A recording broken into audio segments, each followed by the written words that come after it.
Looking to nature to find the cures for aches and ills seems like a uniquely human trait.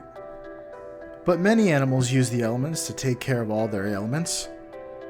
You may not realize, but there's one farmiliar friend that's extremely good at recognizing medicines in nature, wherever they are in the world. If you know the right herbs and minerals to take care of your health, you should count your blessings instead of sheep in life, death, and taxonomy.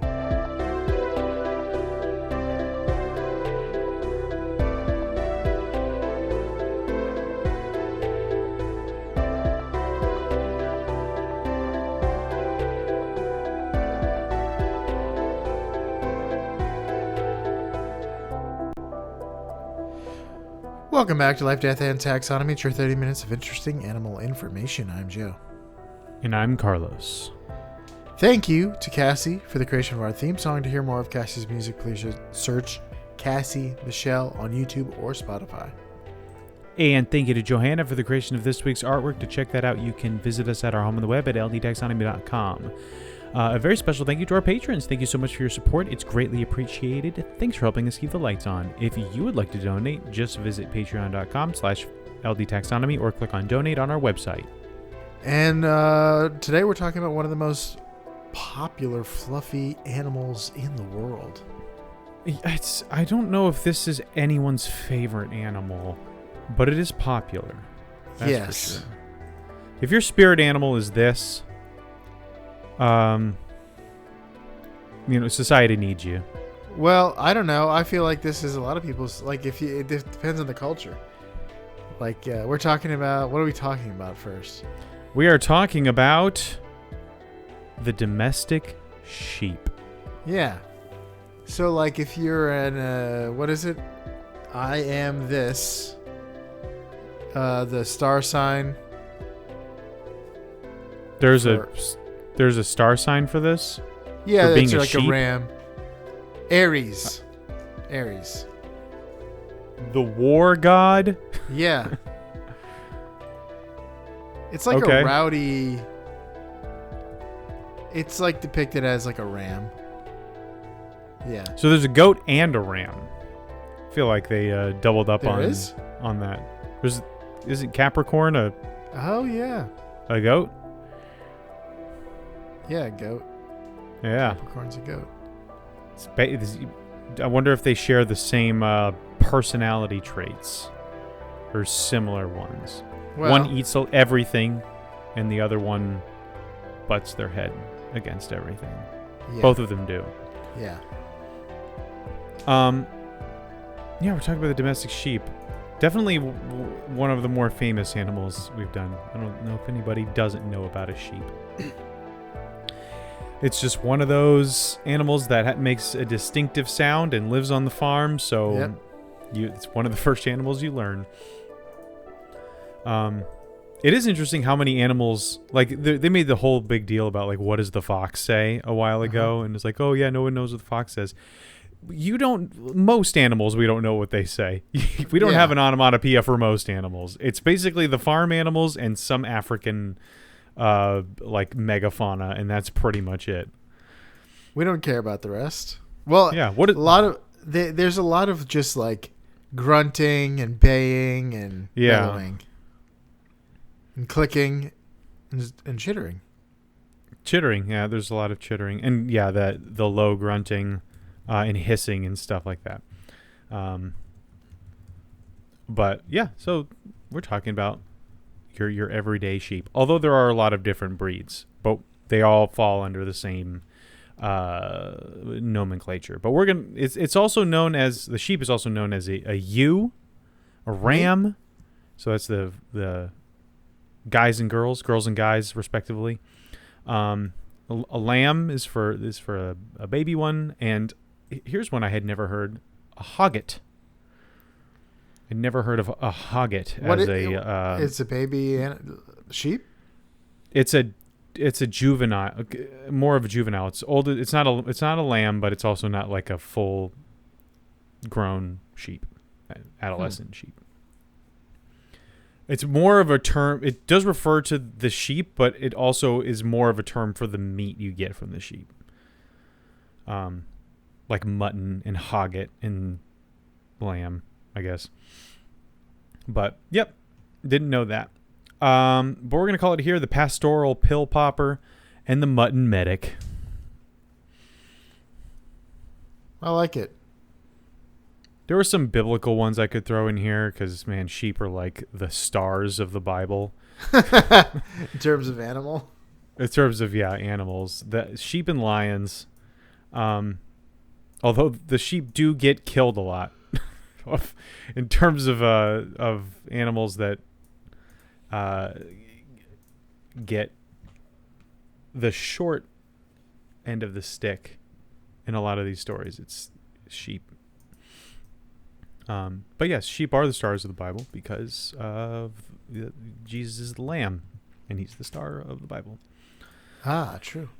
Literally, because the star from Bethlehem. Anyway, let's taxonomize a sheep. Bet you've never done that before. It's a kingdom you know, love, and are in. Of course, the kingdom is Animalia. The phylum is Chordata. Class Mammalia. All business as usual. The order is Artiodactyla, which is a even-toed ungulate. So it has an even number of toes. It has two toes on each foot, in fact. The suborder is Ruminantia. So it's a ruminant, which has means to it do thinks with... a lot. Yes, it ruminates on things with its stomach. I think ruminate, as in thinking about things, is just a reference to, I'm going to chew on that, you know? Like I'm gonna chew that on for it. a while. Yeah. I'm gonna let it stew. I'm gonna digest this information. So it has to do with the way that these kinds of grazing animals digest food that would otherwise be undigestible, and that's having a multi-chambered stomach, where the grass and leaves and hay that are ingested are first ingested, sit in one chamber, then are regurgitated, chewed again, and then swallowed again to be actually digested. And there are some animals that are not grazers that get this, like the Hoatzin bird. The family of the sheep is Bovidae, so it's a bovine. It's right there, right? It's shoulder to shoulder with cattle. The subfamily is Caprinae, so that also, obviously includes goats, Capra, as we mentioned earlier. The genus is Ovis, and the species is Aries. There's Aries again. Ovis Aries is the binomial nomenclature. And since we are in the business of naming things, it's time for the listener's favorite part of the show and my favorite part of the show, nitty-gritty nomenclature. We all know that it's a flock of sheep. I'm not exactly going to be able to, pull the wool over your eyes on that one. So we're going to have to go with the nomenclature. This is the part of the show where I ask you, Joe, a question, and that is, what is the English translation for the binomial nomenclature, which we just mentioned, is Ovis Aries. What does that mean in English? Does it mean A, sheep, ram, B, egg, war, C, horned sheep, or D, egg in the sky?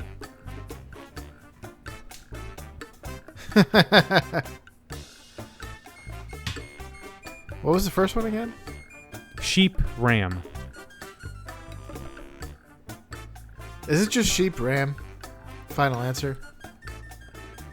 Ding, ding, ding. You are correct. Oh, my goodness. Sheep, ram.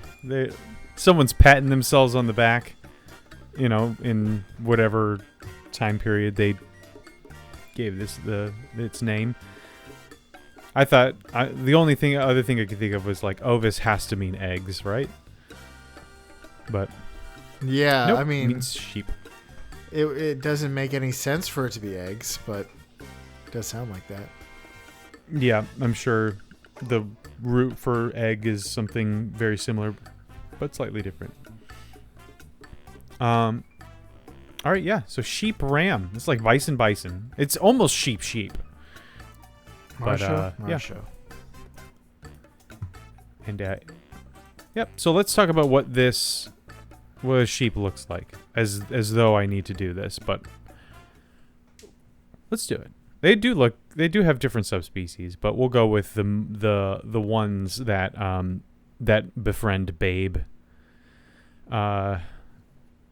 In the movie Babe. So it's an animal that looks like a walking cloud with legs, like an ambitious cotton ball. It's got thick, woolly fur that comes in white, cream, or sometimes black or brown varieties, depending on the breed. There is smooth skin under all that wool, and they are medium-sized. They're bigger than goats, but they are smaller than cows and horses and things like that. And males have distinctive, very curly horns. Males are known as rams, although some breeds lack horns on the males. And they have long snouts, but at the end they are broad and flat, perfect for grazing. And they have eyes on either side of their head, basically cementing them as prey animals. And they have these weird sideways slits for pupils that make them seem like aliens. Mm-hmm. Goats too. It just if head empty, no thoughts was an animal, it's a sheep. It's true. It's just looking in two opposite directions on either side of its head, and it looks like if you could read its thoughts, you would just hear the dial-up screech. It's nobody's home, but that's because the sheep are totally depraved and entirely dependent on their shepherd. As for their feet, there are 4 of them. They have cloven hooves, so they're kosher. We're good to go. And I'll leave it. I'll leave the description at that. Like I said, they are not the smallest livestock, but they are also not as big as things like large pigs or cows or horses. So how big is a sheep, Joe? What a great question. Welcome to the beloved Measure Up segment, the official listeners part of the show. The part of the show when we present animals, their sizes, the dimensions, in relatable terms through a quiz that's fun for the whole family. It's also part of the show that's introduced by you when you send in audio of yourself saying, singing, or chittering the word Measure Up into ldtaxonomy@gmail.com. We don't have a new Measure Up intro this week, although I don't think so. And that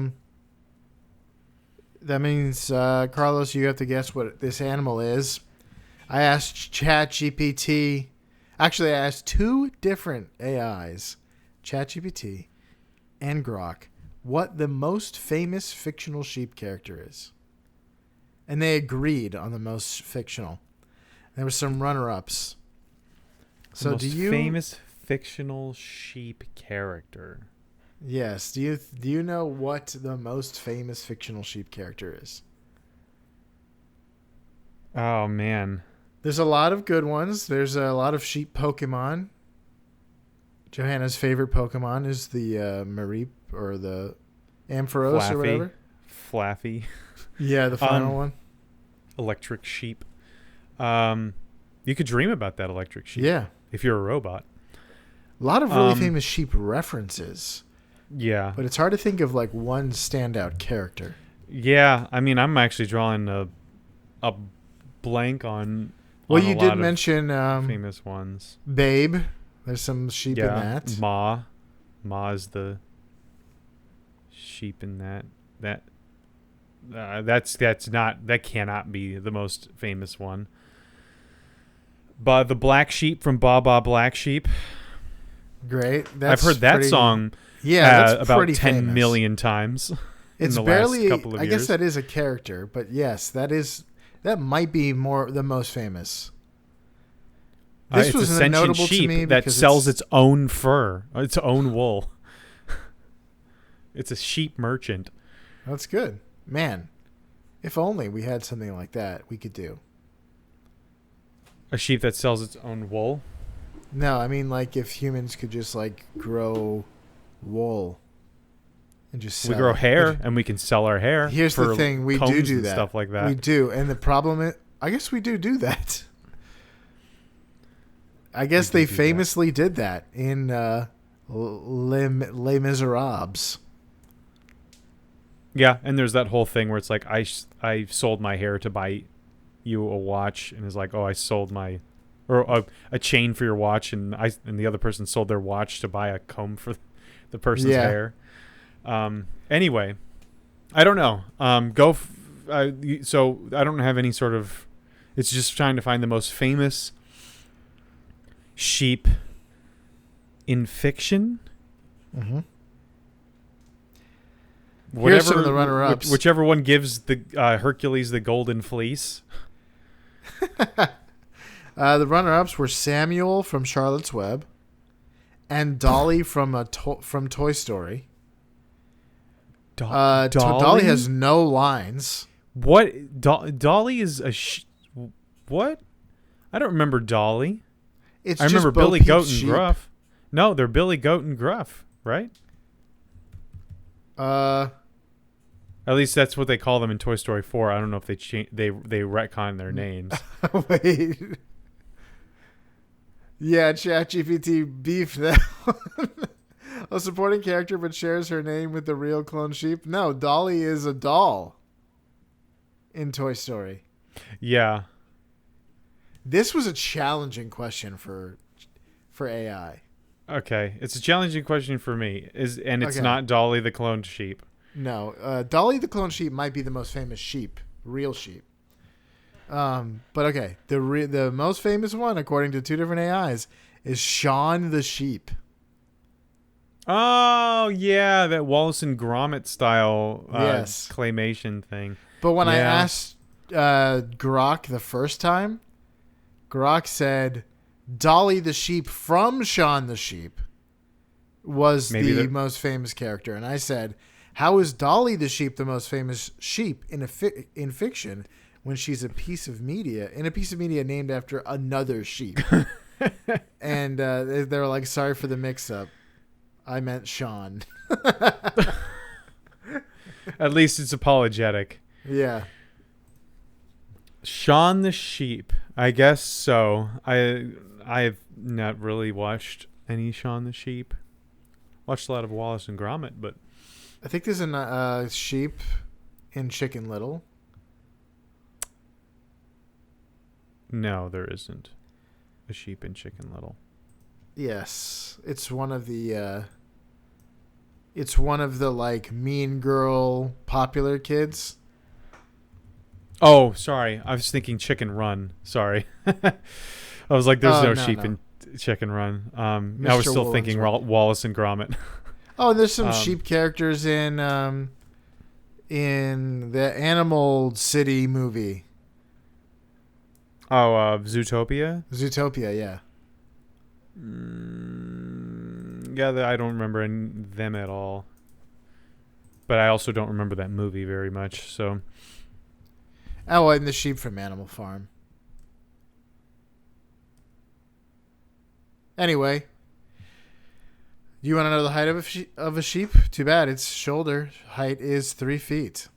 Withers. 91.4 centimeters. How many of these things go into sheeps and vice versa? And which one of these is correct? A, 2.6 sheep go into the height of a Scottish thistle. B, 3.6 Highland bagpipe chanters go into the height of a sheep. Or C, 2.2 sheep go into the height of a Pictish standing stone. Is a chanter not a person? A Highland bagpipe chanter, a key component of... I don't know. Wait, hold on. I don't know what that is. It's a reed. So 2 plants. No, no. It's like a reed. The Highland bagpipe has 4 reeds. One of them is the chanter reed. Okay, so we have a thistle and a reed. And then there's Pictish standing there's a stone. Mumford and Son song about that.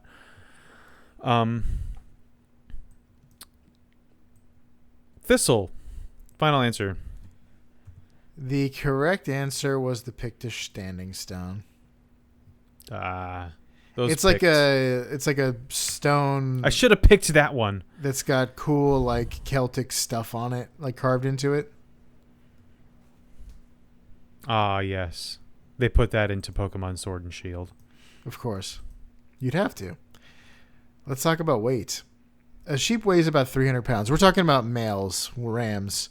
300 pounds, 136.1 kilograms. How many objects fit into this sheep's weight? Or vice versa. And which one of these is correct? A, 1 Highland cow calf goes into the weight of a sheep. B, 130 haggis servings go into the weight of a sheep. Or C, 3.4 North Ronaldsay sheep go into the weight of a typical what? Sheep. Domestic sheep? Yeah, domestic sheep. North Ronaldsay sheep is a rare breed of Scottish Orkney Island sheep. And in terms of the haggis, it's a ceremonial portion, which is often the centerpiece of a Burns supper. Of sheep stomach. A Burns supper is a Scottish celebration honoring the poet Robert Burns. Can have a whole national celebration, cultural celebration for a poet. For poems. Haggis, because I wanted to say it again. Haggis.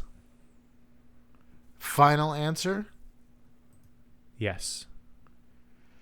The correct answer is North Ronaldsay sheep. Oh. It's about 88 pounds. Small sheep. Ronald the sheep. Although I'm looking at pictures of it and it looks the same. Looks the same size. But maybe it's not. It's very woolly. Maybe it's it's like a Pomeranian. Like you actually try to pick it up and there's just like nothing in there. But yeah, that's all I got for that. I did 2 C's in a row. I'll never be able to pick out a pattern. Good. I hate thinking about it. All right. Would you like some fast facts before we get into the major fact? I sure would.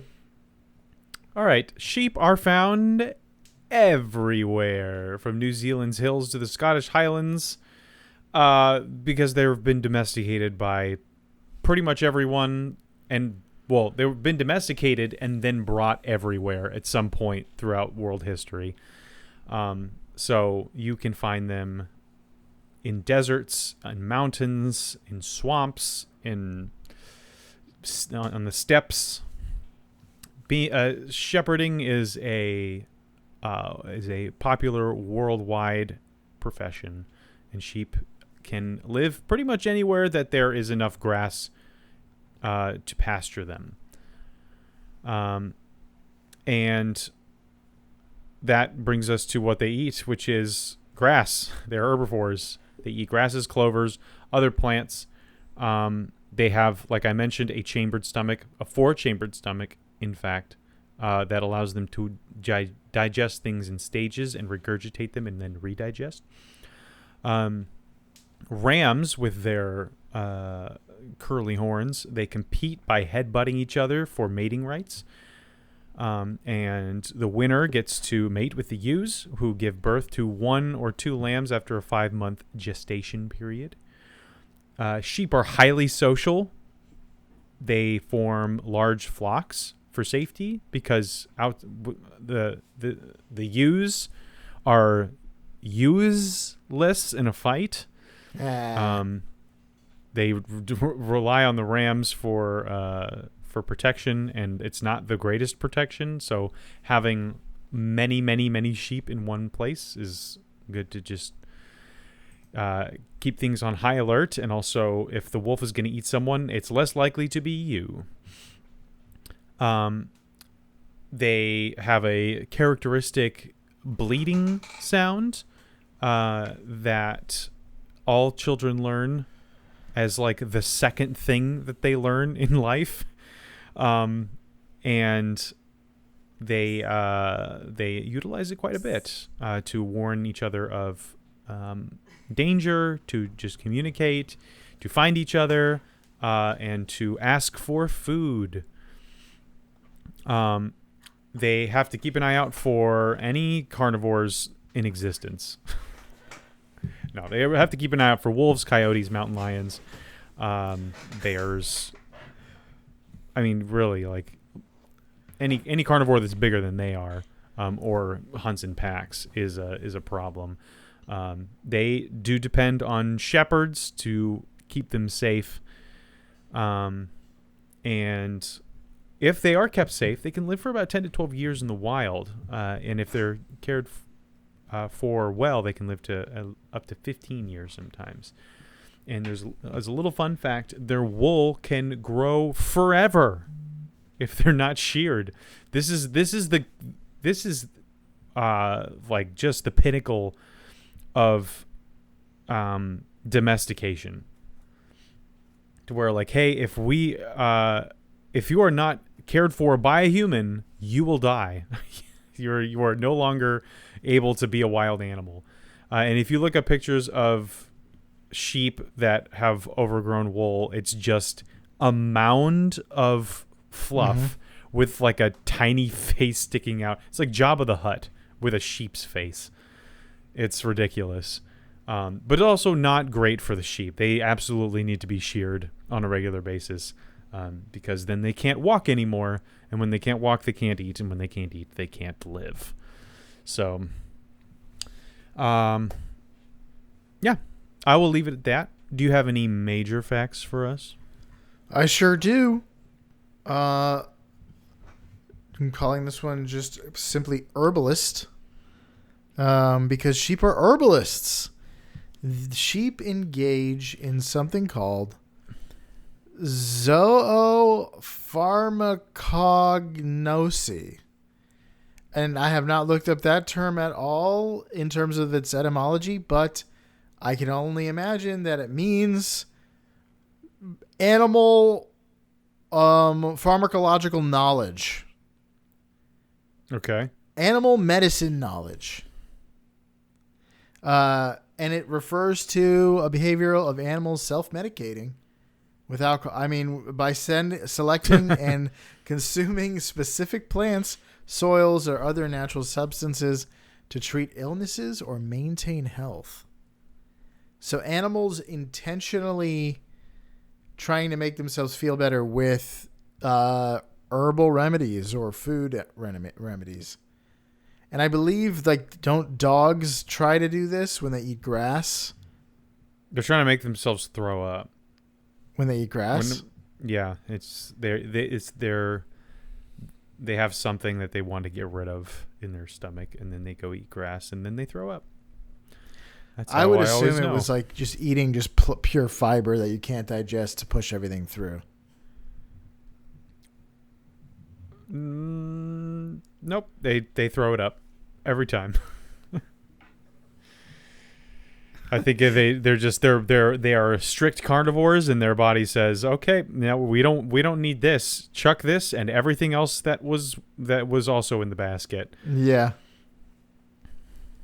But in sheep, it's a phenomenon that's particular. It's not super well studied, like it is in like primates and certain birds. But there's a ton of there are some studies and a ton of anecdotal evidence. You can imagine that we've been looking after sheep for a long time, so everyone has their theories and their understanding of what a sheep does when it's not feeling good. Everyone's an amateur sheepologist. Yeah. But sheep have been observed selectively grazing on certain plants that might have medicinal properties or medicinal benefits for sheep specifically. For example, tannin-rich plants. Sheep consume plants that are high in tannins, which can help reduce internal parasite loads, such as gastrointestinal worms. Studies indicate that sheep with higher parasite burdens tend to seek out these plants more than healthy sheep. What are tannins?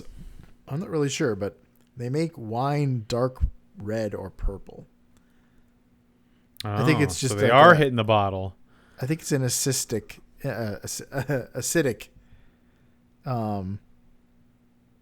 thing in plants. They'll eat mineral-rich soils. They may ingest specific soils or lick rocks to address mineral deficiencies, which is a particular behavior called geophagy. I think a salt lick, like a deer will do this too. If you put out like salt, they'll lick the salt. Mm-hmm. Avoidance, they'll avoid toxic plants. Most animals do this, but sheep are grazers, so they're good at it. Sheep can learn to avoid plants that are harmful, suggesting an ability to associate plant consumption with physiological effects. Well, this is kind of bog standard for animals that are in their native environment, but it's interesting that sheep can learn this wherever they are because, sheep are domestic. They will graze wherever humans put them, but they'll I don't know if it takes a few generations, but they'll figure out, I can't eat that. I can't eat that. All right. Yeah. It can be taught. They can be taught, or they learn by getting sick and then not doing it again. Apparently, also, tannin is found in oak bark, which is used for tanning animal hides, which is apparently where that word comes from. Wow. Like why you tan animal hides. You're not making them tan. You are using something rich in tannin to turn hides into leather. Interesting. Fun fact. So when we tan our skin, we're essentially becoming a darker as if we had used bark to become leather. Darken. Yes. Yeah. So scientific research, some studies suggest, or studies such as the ones by Fred Provenza have shown that sheep can self-select diets to address nutritional deficiencies or health issues. Experiments demonstrated that parasitized sheep increased consumption of this tannin-rich for plants and other things like sola, which is a plant also known as Hadecerum conarium, compared to non-parasitized sheep. Anyway, if a sheep has a parasite, they're going to eat this sola flowering plant.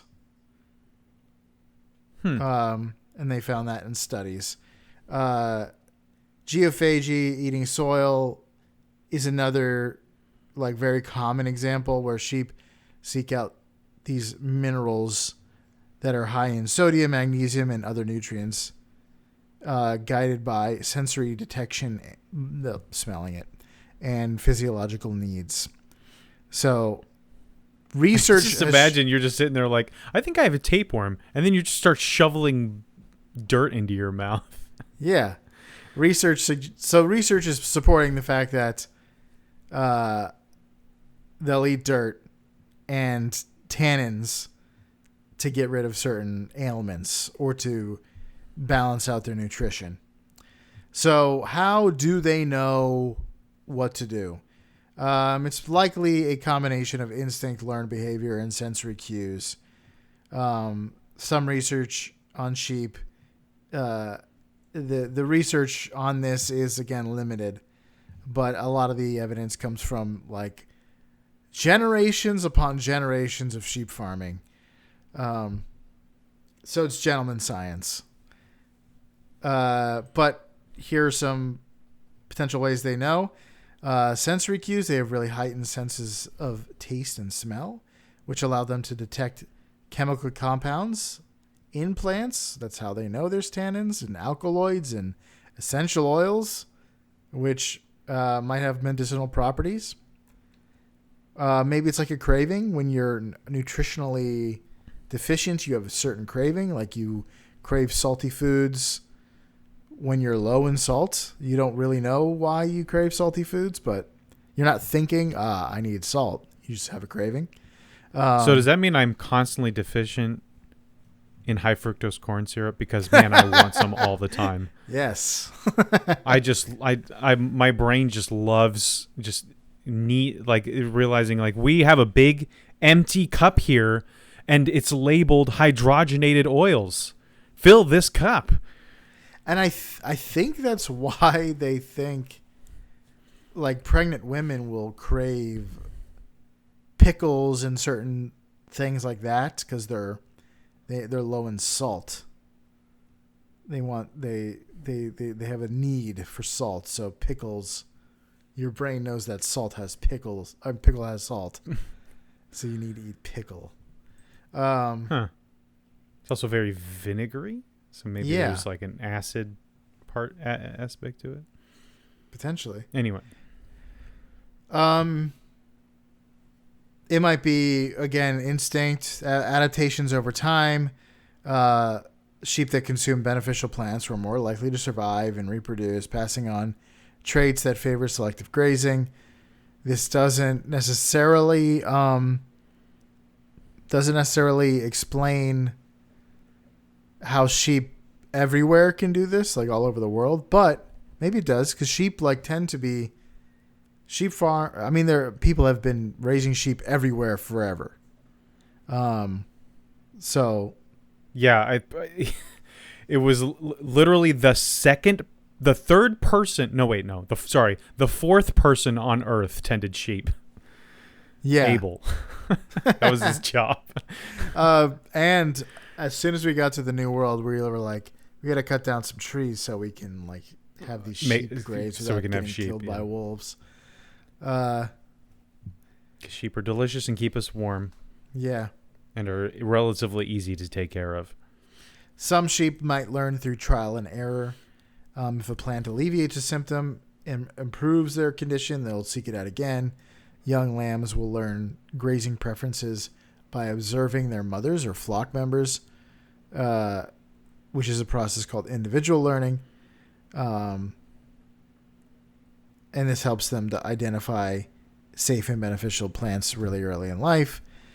And then there might be some environmental or contextual factors. The availability of diverse forage influences what a sheep will choose. In highly varied pastures, they're more likely to encounter and select medicinal plants compared to ones that have one plant, just grass, one grass everywhere. So studies show that sheep with higher parasites are more likely to do this, do this and find tannins. So we know they do it. We know there is some truth. There is some science to the bro science, to your grandpa saying that sheep. That sheep can tell you when the storms are going to come? Yeah. Yeah. Sheep and my knees agree. The sheep and my knees agree. That sounds like a Reliant K song. No, the sheep and my knees agree. A storm is on its way is a Fall Out Boy song. That's true. Or a Mayday Parade song or something. One of those really long ones. Yeah, I guess they haven't figured out exactly how they know which ones to select and when to start eating them. Yeah. They should ask Sean. Yeah, they should. He's the most famous sheep. He's very famous, very accessible sheep. But And I don't think they've killed this character off yet in the show, so. They kill off characters in Shaun of the... No. Shaun of the Sheep. Shaun of the... Yeah, Shaun of the... I know they kill off characters in Shaun of the Dead. Yeah, I was just thinking of Ma, and I was like, oh, wait, they killed that character off. No, Sean's still alive. Spoiler for Babe. Yeah, true. Great. A good movie. Watch it again. I've watched it relatively. Try it again. Good. I like the songs. I like the song. I like when Babe sings the song. You like the song because Saint Sans wrote that song. That's true. He did. It's an old classical. But that's actually like the If I Had Words is actually like a song from the 70s. Like some hippie band sings that song on repeat, and in Babe they just like they up the pitch so that the mice sing it, but it's that exact song. Yeah, I'm pretty sure. But then like the farmer sings it when he's trying to cheer up. Yeah, Babe. So when you like the songs, you just like the 6 times that the same song is sung by different characters. Yeah.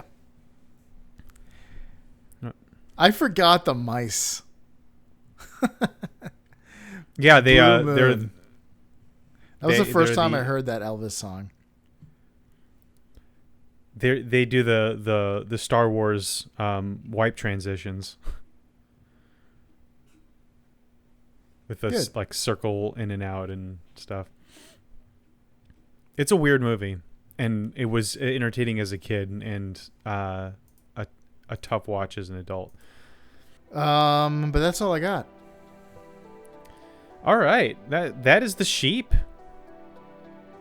What is it? Evan Almighty's worst fear. I remember so little from Evan Almighty, but except for the part where he like sheep teleport into his car and he just screams the word sheep. Right, because it sounds like another word. No, they weren't. That wasn't the angle for that joke. It's just Steve Carell yelling sheep because there's sheep in his car now. I don't know. That's not the vibe that I got. Anyway, for you out there in Podcastia, follow your shepherd, stare blankly into the middle distance, and make your own medicine like the common sheep here in Life, Death, and Taxonomy.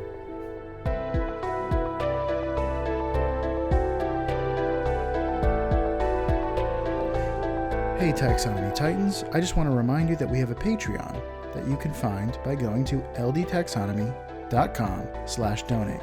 All of our episodes are uploaded there. Sign up for free to engage with us, leave episode suggestions, or chat with other animal enthusiasts. If you find it in your heart to donate, it will help us cover some costs and continue to make the show. Plus, we'll thank you every week. Most importantly, thank you all for listening.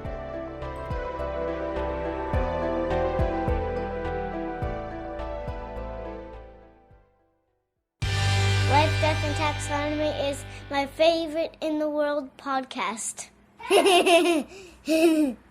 Don't actually make your own medicine. Just consult a medical professional before you start just eating plants that you find on the ground.